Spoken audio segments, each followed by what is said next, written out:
Good morning, everyone. I'm Chris Honorado. You're watching 13 Now on News Channel 13's YouTube channel. To get updates like this of breaking news and the biggest stories in the capital region multiple times a day, just go ahead and click subscribe to that News Channel 13 channel.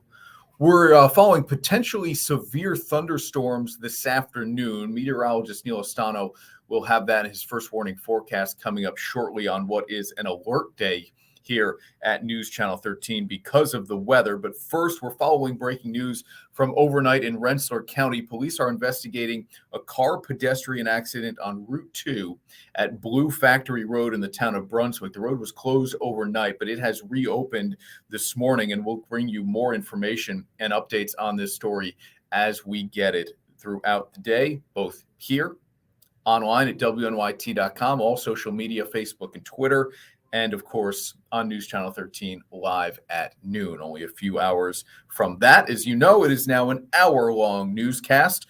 The UAlbany Police Department is increasing its presence and offering police escorts to students.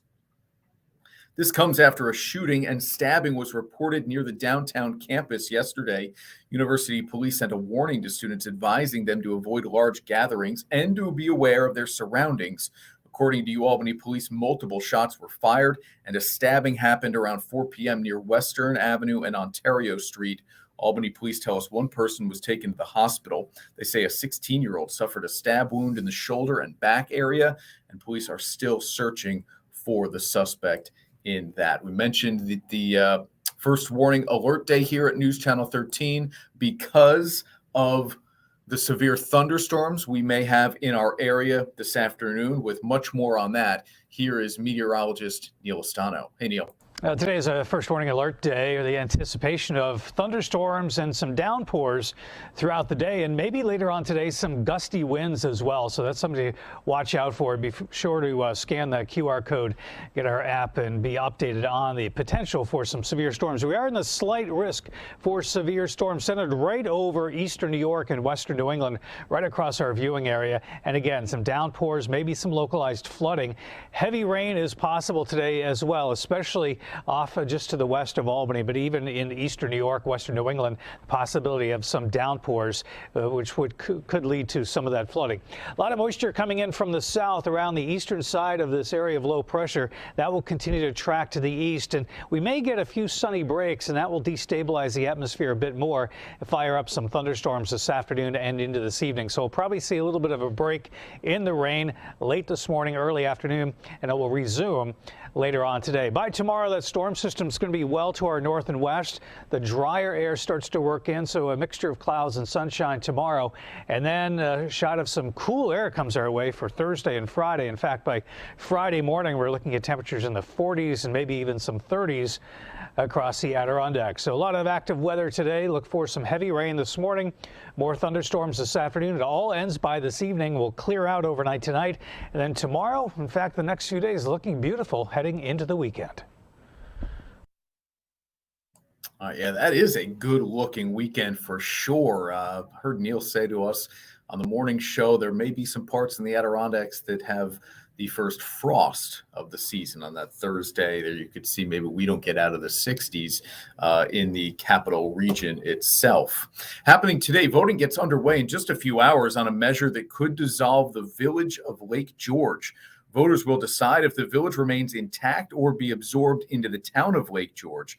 The former village board member and employee who's credited with the idea says growth is the reason behind it.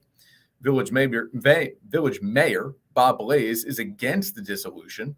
Polls are open from noon to 9 o'clock tonight. Of course, on News Channel 13 live at 11, we will have the latest results of that vote going on in the village of Lake George. You may not have heard of Equine Advocates. It's a 140-acre stretch of land in Valencia that is now home to 2 horses that served our country in high-profile ceremonies. They're called Army caisson horses, and last year we introduced you to one of those horses named Tyler. Well, this is Sergeant York. He's new to Equine Advocates this summer, one of 80 equines on the property owned and managed by Susan Wagner and her sister Karen. At 31 years old, Sergeant York is now enjoying retirement. He served as the riderless horse leading the procession at President Ronald Reagan's funeral. He's sure to be a star on Sunday when the nonprofit for equine protection hosts its 21st annual gala to raise critical money for the rescue from slaughter of these animals and their care. That gala is Sunday, September 18th. For more information on it, to buy tickets, or to simply even just make a donation, you can do that by going to our website, wnyt.com, click on links, and you will find the link there for the 21st Annual Equine Advocates Gala. Going to be a heck of a show. They've got a dance company that's coming in, world-renowned dance company coming in for that event, a VIP cocktail party. You can tour the grounds as well, and you can meet Sergeant York. Good stuff. Thanks for watching 13 Now here on News Channel 13's YouTube channel. We're back on the air with News Channel 13 live at noon, now an hour every single weekday. I'm Chris Honorato. Have a great Tuesday, everyone.